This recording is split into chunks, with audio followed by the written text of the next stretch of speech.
Assalamualaikum warahmatullahi wabarakatuh. Fahamdan li rabbin khassana bi Muhammadin wa anqadhana min dhulmatil jahli wad dalajiri. Falhamdulillahi alladhi hadana bi'abdihil mukhtari man da'ana ilayhi bil idhni wa qad nadana labbaika ya man dallana wa hadana. Sallallahu wa sallama wa baraka alaihi wa ala alihi. Alhamdulillahi alladhi jama'ana fi hadzal majma'il karimil mubarak wa nawwara qulubana bil adhkari wa salawatil mubarakah. Semoga Allah subhanahu wa ta'ala limpahkan aku dan kalian dengan keberkahan dunia dan akhirah.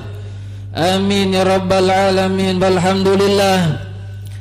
Limpahan puji kehadirat Allah subhanahu wa ta'ala yang menciptakan waktu-waktu mulia dan tempat-tempat mulia untuk memuliakan hambanya dan mendekatkan mereka. Menciptakan tempat mulia untuk diberikan istijabatud doa, diberikan mereka mustajab di dalam doa ketika mereka berdoa di tempat-tempat yang dimuliakan Allah, agar mereka merasakan dan menghayati begitu Allah Ta'ala besar membuka pintu rahmatnya untuk sekalian hambanya yang beriman kepada Allah, agar mereka begitu merasakan bahwa Allah Ta'ala begitu menyayangi mereka dan begitu ingin mereka dekat dengan Allah Subhanahu wa Ta'ala. Berapa kali sering ketika mereka berdosa, terjerumus dalam jurang maksiat dan kesalahan dan kegelapan, lalu Allah Ta'ala berikan mereka ujian dan mereka pun kembali kepada Allah.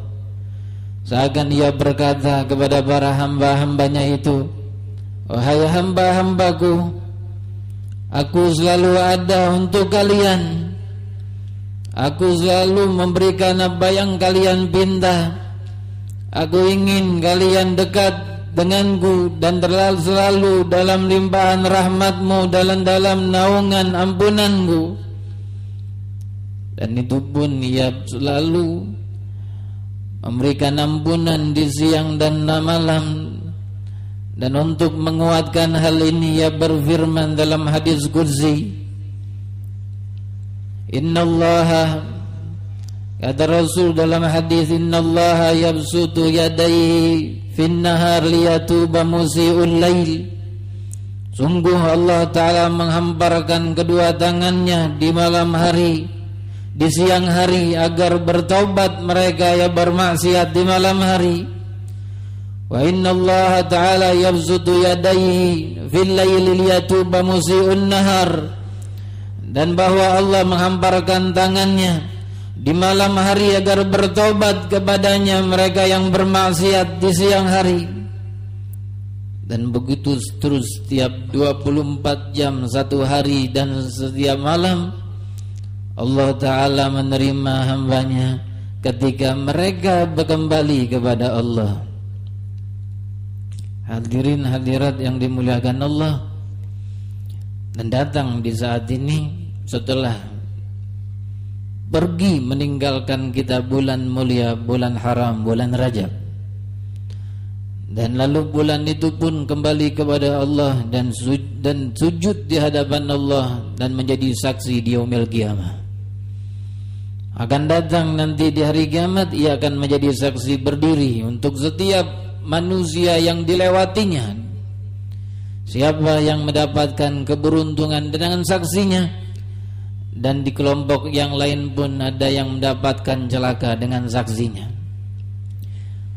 Lalu datang setelah bulan mulia, bulan Rajab, bulan Sya'ban, musim kemuliaan demi musim kemuliaan diciptakan Allah hanya untuk memuliakan kita para hambanya. Semoga aku dan kalian tidak luput dari kemuliaan Allah Subhanahu wa Ta'ala. Amin ya rabbal alamin. Hadirin hadirat yang dimuliakan Allah, malam Jumat yang akan datang, malam Jumat besok, malam Jumat besok, malam Jumat lagi yang akan datang kepada kita malam nisfu Sya'ban. Dan kemuliaannya sudah banyak diketahui oleh kaum muslimin muslimat.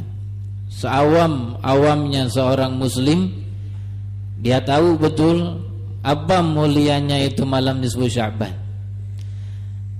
Dan hanya seseorang yang tidak diinginkan Allah dekat ketika mengingkari kemuliaan malam nisfu Sya'ban. Hanya bermodalkan ilmu hadis sedikit, gak banyak. Kalau banyak dia akan tahu kemuliaannya. Hanya bermodalkan ilmu mustalah hadis sedikit, kalaupun banyak dia punya, dia akan tahu kemuliaan malam nisfu Sya'ban. Ulama menyebutkan bahwa fadilah malam nisfu Sya'ban datang di dalam banyak hadis. Di antaranya hadis sahih ada. Di antaranya hadis hasan pun ada. Dan hadis yang dhaif pun tidak sedikit yang menerangkan tentang fadilah nisfu Sya'ban, dan bahkan hadis maudhu' pun ada. Apa artinya hadis maudhu'? Artinya hadis yang dibuat-buat, dipalsukan atas nama Rasul. Dan Rasul berfirman dalam sabda beliau, man kadzaba alayya muta'ammidan falyatabawwa maq'adahu minan nar. Barang siapa yang berdusta atas namaku, maka hendaklah dia bersiap-siap mengambil tempatnya di neraka. Hadis ini kata para ulama hadis mutawatir maknawi. Artinya hadis mutawatir maknawi begitu banyak riwayatnya, jalan riwayatnya, sehingga tidak bisa lagi ditolak bahwa ini adalah hadis dari Sayyidina Muhammad. Dan dinamakan maknawi, maknanya sama walaupun lafaznya dalam hadis yang banyak jalannya itu berbeda sedikit-sedikit, tapi maknanya sama. Yang berdusta dengan memakai nama Rasul, mengatakan ini hadis Rasul padahal bukan dia yang membuatnya, hanya untuk kepentingan tertentu. Dijelaskan oleh para ulama hadis dalam kitab mustalah hadis, kadang untuk membela kelompoknya, kadang untuk memberikan keuntungan dalam perdagangannya, kadang untuk membela mazhabnya dan lain sebagainya. Apapun alasannya, maka siap-siap untuk masuk neraka Allah Subhanahu wa taala. Na'udzubillahi min dzalik. Maka hadis sahih ada, hadis hasan pun ada, hadis dhaif pun ada, hadis lemahnya pun ada. Di antaranya hadis riwayat Imamul Baihaqi. Rasul mengatakan dalam hadis, innallaha yattali'u li jami'i khalqihi lailatan nisfi min Sya'ban fayaghfiru li jami'i khalqihi illa li musyrikin wa musyahin. Ini hadis, kata Rasul dalam hadis ini, sungguh Allah Ta'ala menampakkan rahmatnya kepada seluruh makhluknya yang beriman, lalu di malam nisfu Sya'ban, lalu ia ampuni mereka itu kecuali dua. Yang pertama orang yang musyrik kepada Allah, dan kemudian yang kedua orang yang mempunyai di dadanya syahna. Apa syahna? Yaitu benci. Ada benci terhadap kaum muslimin yang lain. Ini hadis, kata para ulama, diriwayatkan dengan banyak jalan, dengan banyak tariq istilahnya dalam ilmu hadis. Di antaranya ada yang jalannya disebutkan para perawinya thiqah, semuanya hadisnya sahih. Ada yang hanya mencapai martabat hasan, ada yang bahkan mempunyai jalan yang dhaif, lemah. Lalu di dalam hadis-hadis yang lain selain hadis ini disebutkan pengecualian selain dua orang ini tentang orang-orang yang mendapatkan ampunan di dalam malam nisfu Sya'ban, kecuali golongan-golongan tersebut. Disebutkan di antaranya penzina, disebutkan di antaranya orang yang minum khamr, dan mereka-mereka ini tidak tobat di malam nisfu Sya'ban, Allah tidak berikan ampunan kepada mereka itu. Hadirin hadirat yang dimuliakan Allah, jadi mereka yang mengerti tentang fadilah malam nisfu Sya'ban, maka pasti akan menggunakannya dengan sebaik-baiknya. Karena orang Islam ini, ya, orang Islam itu ada yang disebut muslim, ada yang disebut mukmin. Muslim, sebagiannya ulama membedakan antara muslim dengan mukmin. Kalau muslim belum tentu mukmin. Kalau mukmin dah pasti muslim. Muslim dan mukmin yang beriman ketika datang malam-malam seperti malam nisfu Sya'ban, datang malam-malam seperti malam Lailatul Qadar dan malam-malam mulia yang lainnya, khususnya malam nisfu Sya'ban karena akan datang sama kita ini sebentar lagi. Orang-orang yang beriman ini diibaratkan oleh para ulama seperti orang sakit, seperti orang yang sedang menderita penyakit. Kalau kita punya penyakit, ya, kalau kita sakit, kita tentu akan berobat ke dokter. Mungkin kalau ke dokter yang satu belum sembuh, mungkin ke rumah sakit yang satu belum sembuh, mungkin ke rumah sakit yang lebih lagi canggih peralatannya, yang lebih lagi dokter-dokternya itu profesional, berpengalaman. Biarpun mahal, gak peduli dengan uang yang dikeluarkan. Tuh kalau orang sakit situasinya kan begitu keadaannya.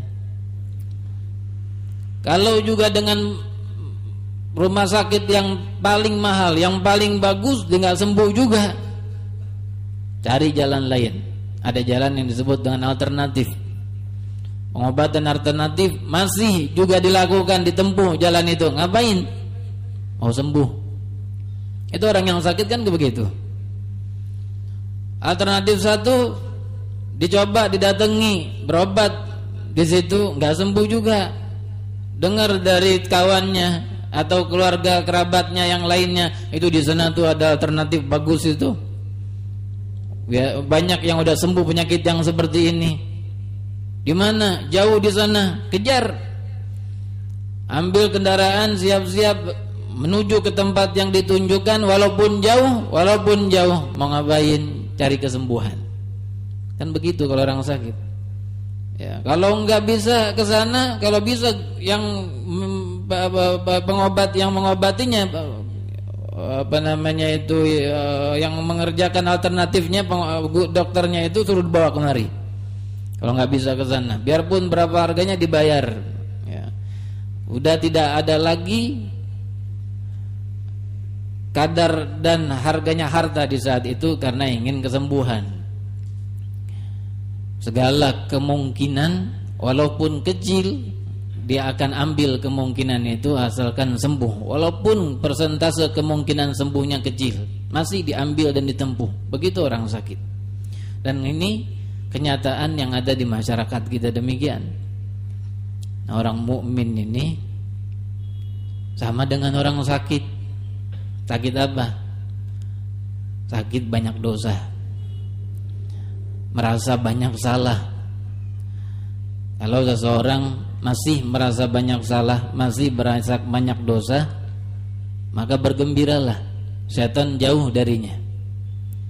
Tapi kalau seseorang sudah merasa dirinya bersih, oh enggak ada dosa saya ini, ini ciri-ciri orang yang dijauhi Allah Subhanahu wa taala.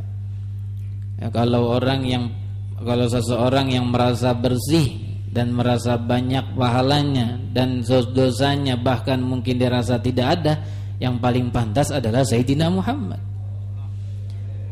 Tapi apa yang beliau lakukan di bulan Rajab dan di luar bulan Rajab? Kita telah dengar hadisnya dalam hadis sahih. Sahabat di dalam satu majlis mendengar beliau selalu beristighfar, dihitung sampai lebih dari 70 kali. Istighfar, astaghfirullahalazim. Padahal beliau enggak punya dosa, tapi masih merasa ada sesuatu yang kurang yang beliau jalankan pada hak Allah, sehingga beliau beristighfar terus. Itu Sayyidina Muhammad. Jadi merasa banyak bersalah bagus, merasa banyak dosa, bagus sehingga mendorong usung istighfar. Dan Rasul katakan dalam hadis, tuba liman wujida fi sahifatihi istighfaran katsira. Beruntung orang yang didapatkan dalam lembaran amalnya istighfar yang banyak. Hadirin hadirat yang dimuliakan Allah. Nah, kalau sudah merasa banyak salah, banyak dosa, maka kayak orang sakit tadi itu, ketika datang kesempatan malam nisfu Sya'ban seperti malam itu yang mulia, Allah janjikan dalam hadis melalui lisan termulia, lisan Rasulullah sallallahu alaihi wasallam, Allah ampuni hamba-hambanya di malam itu. Dan bahkan dalam hadis yang lain disebutkan bahwa yang diampuni Allah di malam nisfu Sya'ban itu lebih banyak dari bulu kambing Bani Kalb. Diriwayatkan oleh Sayyidatina Aisyah radhiyallahu taala anha wa ardhaha hadis ini. Kenapa disebutkan Bani Kalb, sebuah kabilah yang dinamakan Bani Kalb? Karena di zaman itu, di saat itu yang paling banyak kambingnya itu mereka. Rasul menggambarkan bulu kambing mereka itu, bukan kambingnya. Kambingnya mereka paling banyak di antara kabilah yang lain di bangsa Arab. Tapi Rasul gambarkan yang diampuni Allah di malam nisfu Sya'ban, bulu kambingnya Bani Kalb, dan yang diampuni Allah lebih banyak dari bulu kambing itu. Kalau kita diupahin suruh ngitung bulu kambing atau aja, angkat tangan kita dari pagi sampai sore sampai malam nggak tidur ngitungin bulu kambing. Karena banyaknya diibaratkan seperti itu oleh Allah, oleh Rasul dalam hadis. Mendengar kita yang sakit ini karena dosa, merasa banyak salah di hadapan Allah, Allah Ta'ala memberikan ampunan di malam nisfu Sya'ban. Ini kesempatan saya. Kan begitu. Ini sekarang nih saya mau sembuh. Mudah semoga Allah Ta'ala memberikan ampunan kepada saya di malam itu. Datang malam nisfu Sya'ban ke masjid, ke musola, ke tempat perkumpulan bersama kaum muslimin muslimat, baca yasin, doa, kemudian niat yang bagus dengan niat-niat yang diajarkan oleh para salaf. Niat pertama baca yasin agar panjang umur dalam untuk ibadah pada Allah. Niat kedua baca yasin diluaskan rezeki yang halal. Ya. Niat ketiga supaya diwafatkan dalam husnul khatimah. Dan disebutkan juga dalam sebuah riwayat bahwa di malam nisfu Sya'ban Allah Ta'ala perintahkan malaikat untuk menulis siapa-siapa yang bakalan wafat di tahun itu. Ya, orang nggak tahu, padahal dia sudah ditulis tahun ini wafat. Semoga Allah panjangkan umur kita dalam sehat wal afiat. Amin ya rabbal alamin. Sebab malam nisfu Sya'ban itu oleh sebab itu diniatkan ketika baca yasin agar dengan pembacaan yasin ini dipanjangkan umur oleh Allah. Dan baca yasin dengan niat demikian itu disebut juga tawassul. Kita bertawassul dengan amal saleh. Apa yang kita baca, apa yang kita amalkan? Baca yasin. Dan Rasul sebutkan dalam hadis, yasin qalbul Quran. Yasin itu adalah hatinya Al-Quran. Hati di dalam jantung itu di dalam manusia itu merupakan organ yang paling penting di antara yang lain. Kalau paru-paru 2,5 enggak ada masih bisa hidup. Tangan 2,5 ada masih enggak bisa hidup. Tapi jantung cuma 1, kalau enggak ada enggak bisa hidup. Pentingnya yasin dalam Al-Quran diungkapkan oleh Rasul seperti jantung di dalam tubuh manusia. Hadirin hadirat yang dimuliakan Allah, itu kaum mukminin ketika menghadapi malam-malam mulia seperti malam nisfu Sya'ban. Lain kalau orang muslim doang tapi enggak mukmin. Artinya apa? Islam ya, salat ya, puasa ya, bahkan salatnya rajin kali. Baca Qur'annya ya, mungkin bahkan juga baca Qur'annya pakai lagu-lagu yang indah. Tapi cahaya Qur'an enggak masuk kemari. Rasul sebutkan dalam hadis, la yujawizu hanajirahum. Bacaan Quran mereka tidak melewati tenggorokan. Cuma di sini doang di tenggorokan bagus bacaannya, bacaan ini, bacaan itu enak didengar, tapi nggak masuk cahayanya kemari. Datang malam nisfu Sya'ban tuh ngapain tuh orang-orang Islam tuh? Ngapain tuh pada masuk ke masjid mushola ngumpul-ngumpul baca malam nisfu Sya'ban? Ini Rasul nggak buat begitu. Tuduh mau muslimin, muslimat yang lain yang lagi ibadah, lagi baca Quran, dituduh yang enggak. Ngamalin kagak, ibadah kagak di malam nisfu Sya'ban. Nyalahin orang iya. Ini kan perbuatan setan. Emang malaikat berbuat begitu? Kan kagak. Malaikat kalau ada orang yang beribadah berkumpul, dia datang tuh. Inna lillahi malaikatan sayyahina fil ard yaltamisuna majalitsaz zikir. Kata Allah, kata Rasul dalam hadis bahwa Allah Ta'ala memiliki sekelompok malaikat yang ngiter-ngiter di bumi, kemudian mencari majlis-majlis zikir. Idza wajaduha, jikalau mereka telah mendapatkan majlis-majlis zikir itu, qala ba'duhum li akharin, berkata sebagiannya kepada yang lain, halummu ila hajatikum. Kata malaikat ini, ayo sini, ini yang ente cari sekarang. Ngumpul bersama para orang yang zikir. Ini kita nih yang hadir sekarang ini banyakan malaikat yang hadir. Ya, kalau malaikat kelihatan aja yang hadir di sini, panitia kerepotan itu. Ya, malaikat banyak hadir sekarang. Ngumpul sama orang yang berzikiran, ngumpul sama orang yang nuntut ilmu, ngumpul sama orang yang baca Quran, ngumpul sama mereka yang beribadah kepada Allah Subhanahu wa taala. Maka malam nisfu Sya'ban malam ibadah. Dan Rasul pun dalam hadis beribadah di malam nisfu Sya'ban. Dalam satu riwayat beliau sujud salat di dalam malam nisfu Sya'ban. Sampai mengira Sayyidatina Aisyah karena begitu lama sujudnya, mengira Sayyidatina Aisyah bahwa beliau wafat. Sampai kemudian disentuh, lalu kemudian beliau bergerak dan tenanglah beliau Sayyidatina Aisyah bahwa Rasulullah enggak wafat. Karena diam khusyuk sama sekali enggak bergerak, dikira wafat. Di dalam riwayat yang lain Rasul ibadah di malam nisfu Sya'ban dengan berziarah ke kuburan Baqi. Sayyidatina Aisyah ketika bangun di tengah malam kemudian mendapatkan Rasul enggak ada di sampingnya. Rasul di malam itu giliran di tempat beliau. Lalu timbul rasa cemburu Sayyidatina Aisyah. Dan beliau ini di antara istri-istri yang lain istri paling cemburu. Cari Rasul ke tempat istri-istrinya yang lain. Karena para istri Rasul itu tempat tinggalnya tidak jauh di seputar masjid. Kamar per kamar. Datangi mereka, enggak ada Rasulullah di tempat mereka. Lalu menuju kuburan Baqi. Sampai di kuburan Baqi, lihat ada sosok orang, tiba-tiba Sayyidina Muhammad. Rasul tahu Sayyidina Aisyah datang. Kata Rasulullah, wahai Aisyah, apakah engkau mengira bahwasanya Rasul Allah dan Rasul menzalimimu? Itu dengan pergi ke perempuan, ke istri yang lain padahal gilirannya. Tidakkah engkau tahu wahai Aisyah malam apa ini? Kata Rasulullah, tidak ya Rasulullah. Kata beliau, ini malam nisfu Sya'ban. Di malam ini Allah telah tampakkan rahmatnya dan dia ampuni hamba-hambanya kecuali orang yang musyrik dan orang yang musyahin. Ini berarti dua kelompok ini bahaya nih. Yang pertama musyrik, sudah kita tahu bagaimana bahayanya orang musyrikin. Apa arti musyrikin? Musyrikin artinya orang yang meyakini bahwasanya di sana ada sesuatu yang berhak disembah selain Allah Subhanahu wa taala. Itu namanya musyrik.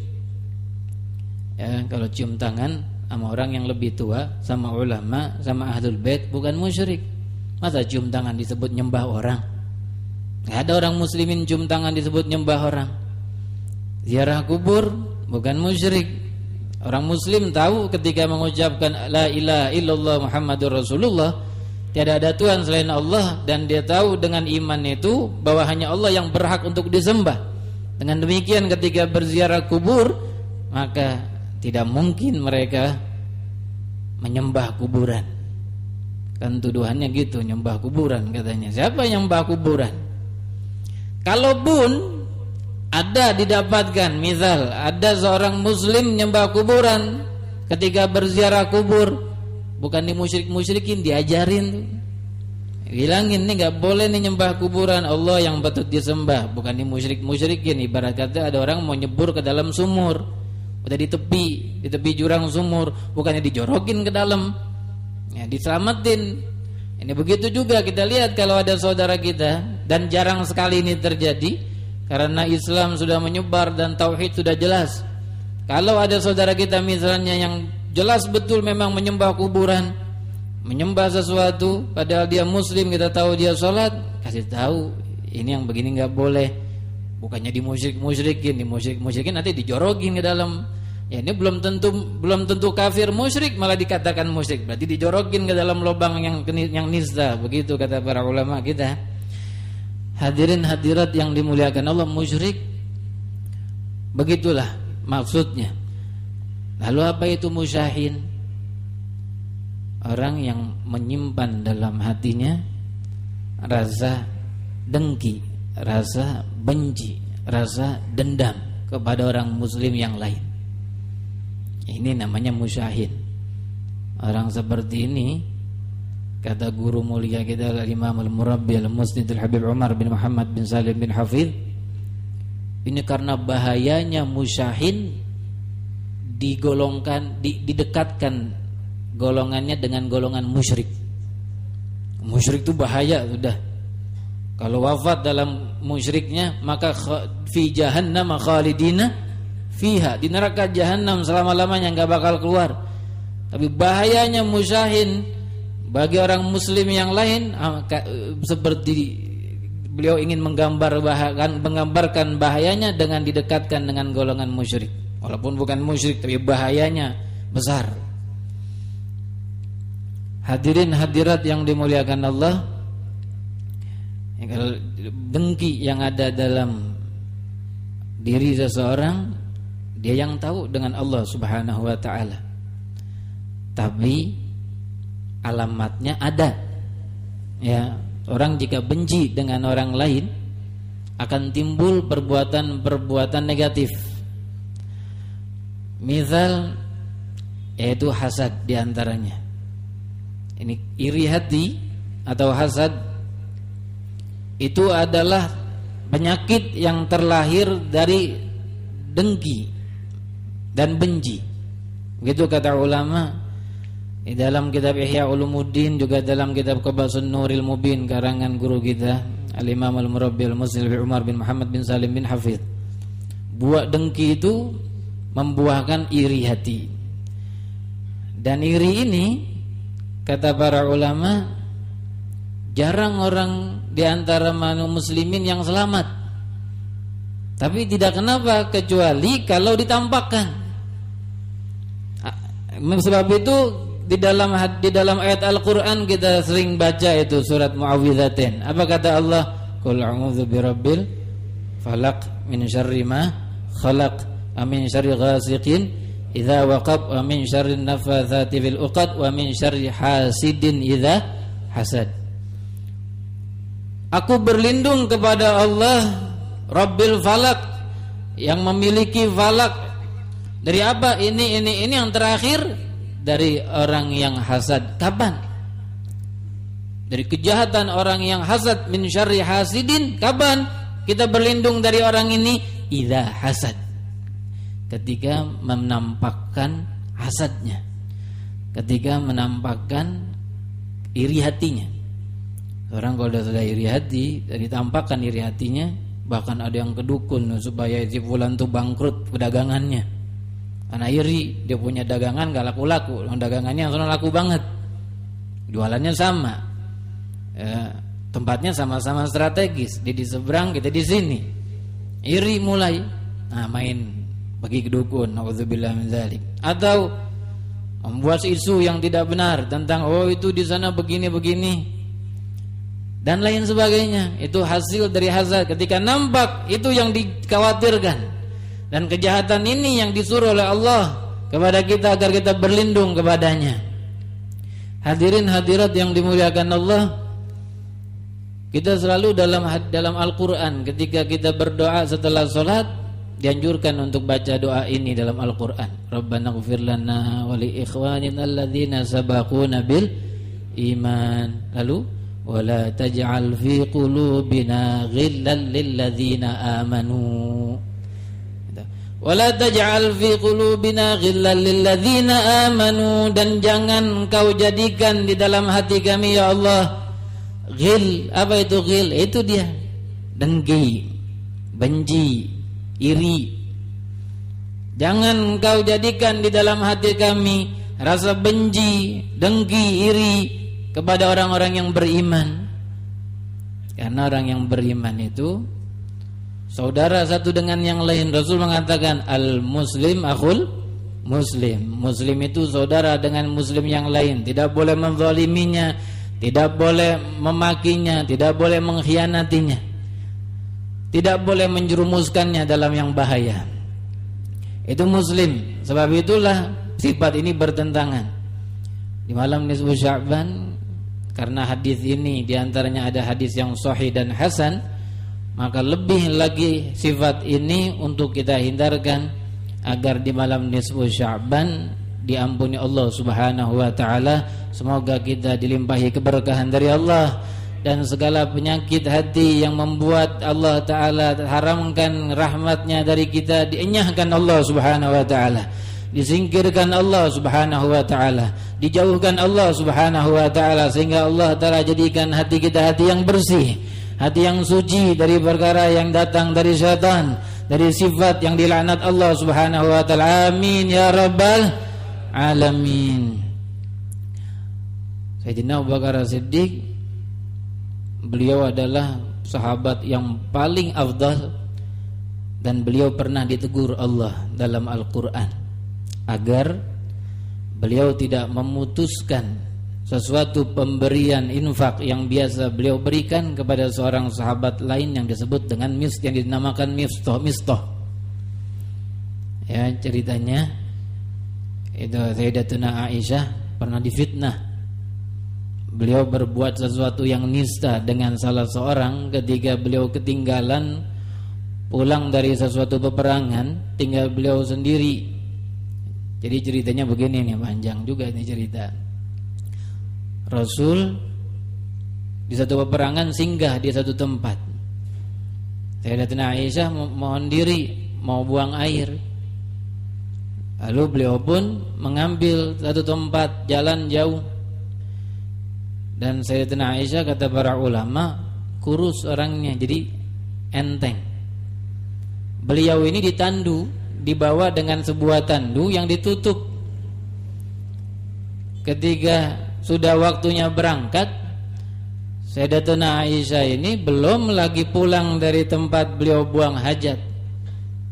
Maka berangkatlah para sahabat. Rasul berangkat, dikira sahabat Sayyidatuna Aisyah sudah ada dalam tandu. Mereka angkat aja tandunya, karena emang orangnya kurus, ringan, nggak berasa. Dikira ada di dalam, memang enteng begitu. Dibawa pulang ke Madinah. Ternyata Sayyidatuna Aisyah tidak ada di dalam tandu, ketinggalan di sana sendiri. Ada salah seorang sahabat yang tertinggal sendirian naik onta, ketemu dengan Sayyidatuna Aisyah.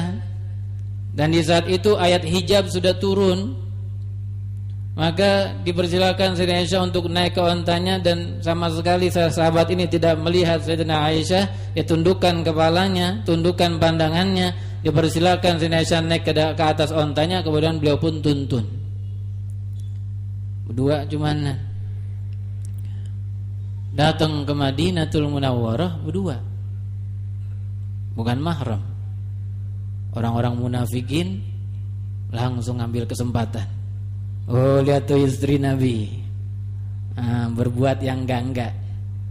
Langsung diisukan yang tidak benar.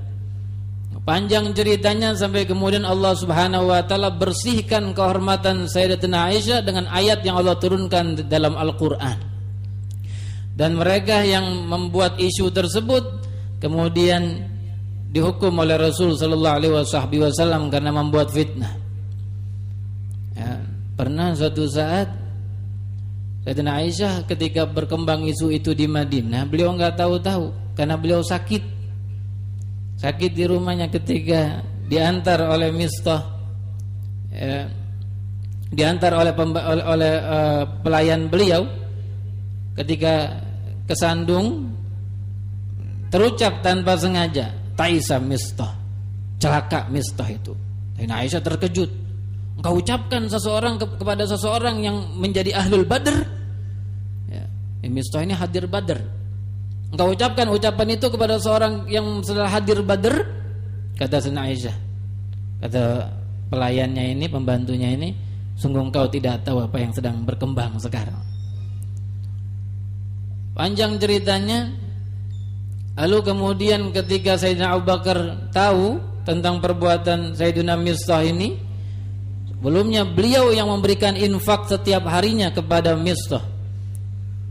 Pagi, siang dan malam beliau yang memberikan infaknya, memberikan nafkahnya. Lalu karena beliau kecewa dengan perbuatan Mistah, dihentikan oleh Sayyidina Abu Bakar. Enggak lagi diberikan nafkahnya setiap hari seperti banyak biasanya. Lalu turun ayat Al-Quran. Ini didikan langsung dari Allah kepada Sayyidina Abu Bakar As-Siddiq radhiyallahu ta'ala anhu arda, untuk mendapatkan sifat yang lebih mulia. Beliau punya hak untuk memberhentikan itu nafkah, ya, tetapi Allah Ta'ala tidak ingin beliau seperti itu, ingin mendapatkan lagi yang lebih mulia dari yang sudah ada. Maka Allah katakan dalam Al-Quran, a'udzubillahi minasyaitonir rajim, wala ya'tali ulul fadli minkum was-sa'ah ayyudu ulil qurba wal masakin wal muhajirin fi sabilillah wal ya'fu wal yasfahu ala tuhibbuna an yaghfirallahu lakum. Kata Allah dalam surat ini, dalam ayat ini, janganlah salah seorang yang mulia di antara kalian, wala ya'tali ulul fadli minkum wasa'ah, dan yang mempunyai keluasan harta, untuk memberhentikan apa yang dia biasa berikan kepada orang miskin dan kepada kerabat dan orang-orang yang berhijrah di jalan Allah. Hendaklah dia memberikan maaf, hendaklah dia berlapang dada. Tidakkah kalian ingin mendapatkan ampunan dari Allah? Kata Allah begitu dalam ayat ini. Sayyidina Abu Bakar merasa itu ditujukan padanya, maka beliau pun ketika dengar dari Rasul ayat tersebut, ia mengatakan, bala uhibbu dzalika ya Rabb. Iya ya Allah, aku suka mendapatkan dan aku ingin mendapatkan pengampunanmu. Maka dari setelah turunnya ayat tersebut, Sayyidina Abu Bakar pun melanjutkan memberikan nafkah kepada Sayyidina Mistah. Ini tentang kekecewaan beliau, sempat marah ketika Mistah melakukan hal demikian, bukan dengki di dalam hatinya, tapi kecewa hanya dengan karena perbuatan Mistah. Dan mereka adalah para sahabat radhiyallahu taala anhum ajma'in, dimuliakan Allah dalam Al-Qur'an, dimuliakan Rasul dalam hadis, dan bahkan di antara mereka banyak yang disebutkan oleh Rasul bahwa fulan di dalam surga, fulan di dalam surga, fulan di dalam surga. Tidak berhak kaum muslimin muslimat yang setelah mereka datang menilai perbuatan mereka karena sebab tertentu, karena penilaian tertentu, yang menjadi pasti bahwa para sahabatul kiram adalah orang-orang yang dimuliakan Allah Subhanahu wa taala. Dan Allah berfirman dalam Al-Qur'an, wa kullu wa'adallahu al-husna, dan semua mereka itu Allah Ta'ala janjikan surga. Semoga aku dan kalian dikumpulkan bersama para sahabat Sayyidina Muhammad, dan dikumpulkan dalam rahmat Allah Rabbul Alamin bersama Sayyidina Muhammad, dan diberikan syafaat di alam akhirat dengan dari Sayyidina Muhammad, diberikan di alam dunia ini pandangan dan mimpi dan pertemuan dengan Sayyidina Muhammad, sehingga kita dan semua yang hadir dimuliakan Allah dunia dan akhirat, ditinggikan derajatnya oleh Allah di dunia dan di akhirat, diberikan Allah kemuliaan dan kebahagiaan dunia wal akhirah. Sungguh tidak ada yang memberikan kebahagiaan hakiki melainkan Rabbul Alamin,